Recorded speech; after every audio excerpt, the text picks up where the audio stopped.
নমস্কার বন্ধুরা, RP village স্টোরির পক্ষ থেকে সকলকে জানায় অনেক স্বাগত। আজকে আবার চলে এসেছি ইউনিক একটা রেসিপি নিয়ে। আজকে দেখো এক পিস রুই মাছ নিয়েছি।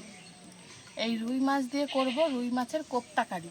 তোমরা পুরো ভিডিওটা দেখতে থাকো।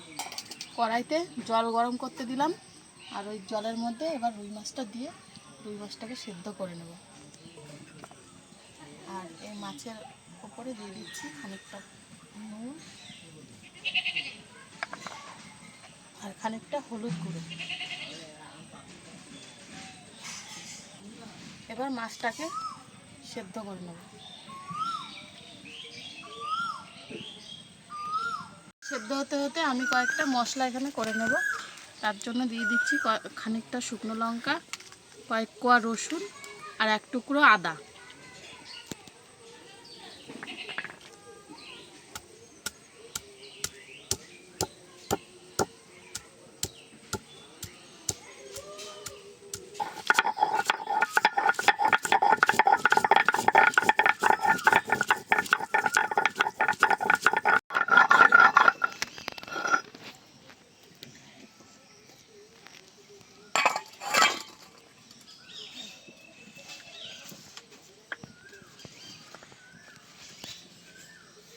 আর এদিকে মাছটাও সেদ্ধ হয়ে গেছে।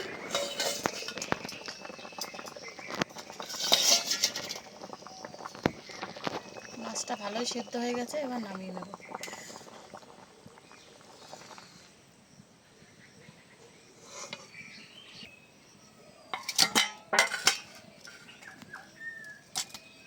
একটু ঠান্ডা হোক, তারপরে কাটাগুলো ছাড়াবো।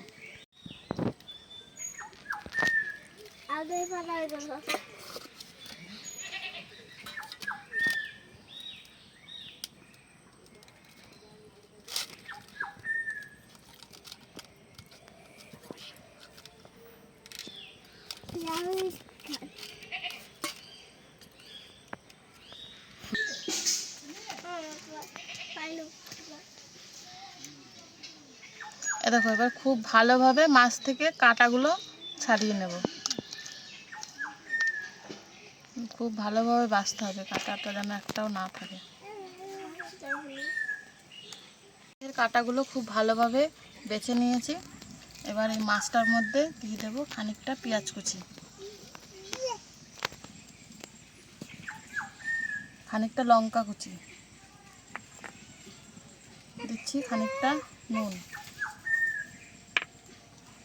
দিচ্ছি হলুদ গুঁড়ো, তারপর দিয়ে দিচ্ছি কর্নফ্লাওয়ার।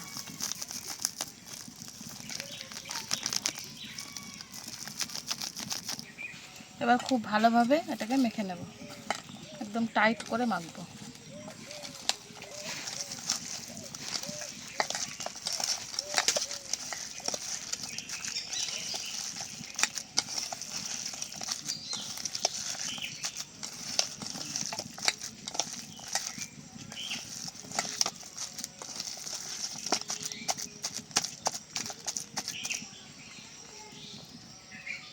এবার কড়াইতে দিয়ে দেব সর্ষের তেল।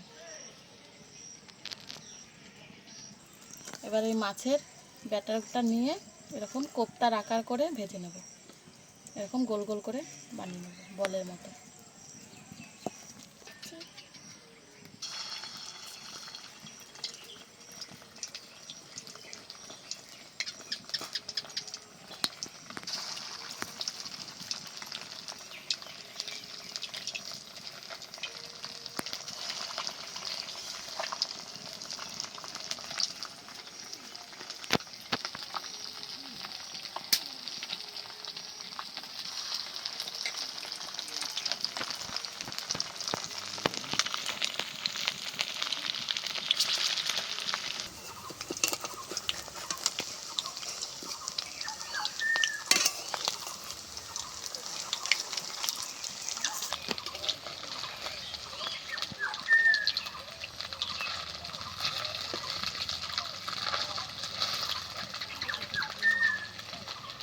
কোপ্তাগুলো ভেজে নিয়েছি, এবার তুলে নেব।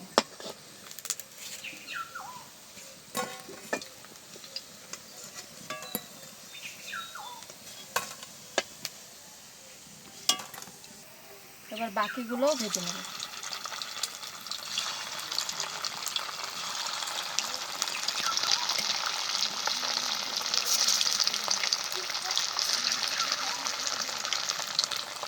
দেখো এইগুলোও ভালো করে ভেজে নিয়েছি, এবার তুলে নেব।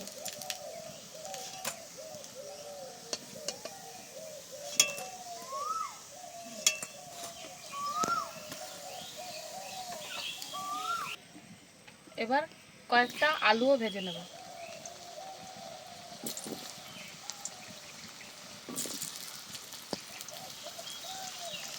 দিয়ে দিলাম অল্প একটু নুন। এবার লাল লাল করে আলুগুলো ভেজে নেব।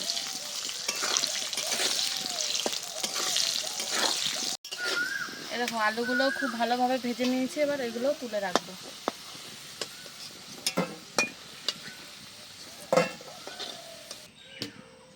তারপর দিয়ে দেবো ফোড়ন। ফোড়নে আছে শুকনো লঙ্কা, গোটা জিরে আর গোটা গরম মশলা।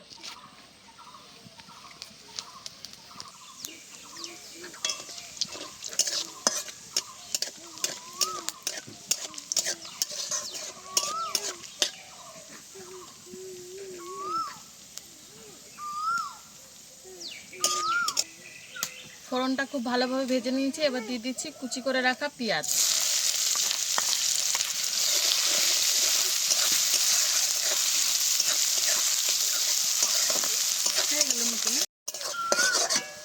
দেখো পেঁয়াজটাকে হালকা করে ভেজে নিয়েছি, এবার দিয়ে দেবো বেটে রাখা মশলা।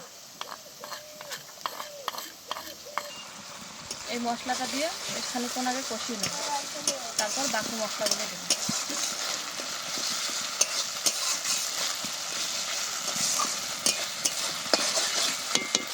মশলা কষিয়ে নিয়েছি, এবার দিয়ে দেবো গুঁড়ো মশলা। এখানে আছে জিরে আর ধনে গুঁড়ো,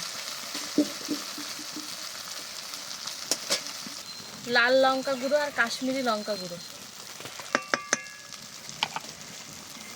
দিয়ে দিচ্ছি খানিকটা হলুদ গুঁড়ো, দিচ্ছি পরিমাণ মতো নুন। এবার খুব ভালোভাবে আবার এই গুঁড়ো মশলাটাকেও কষিয়ে নেব।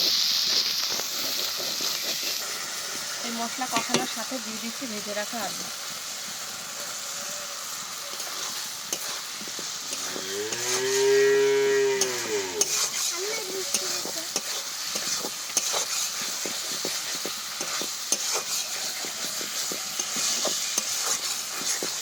সব কিছু খুব ভালোভাবে কষিয়ে নিয়েছি, আর মশলা থেকে দেখো খুব সুন্দর তেলও ছেড়ে গেছে।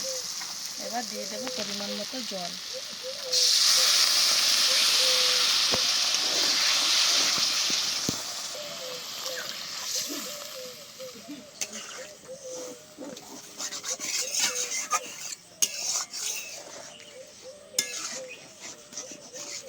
দেখো ঝোল খুব ভালোভাবে ফুটিয়ে নিয়েছি, আর এদিকে আলুগুলোও গলে গেছে।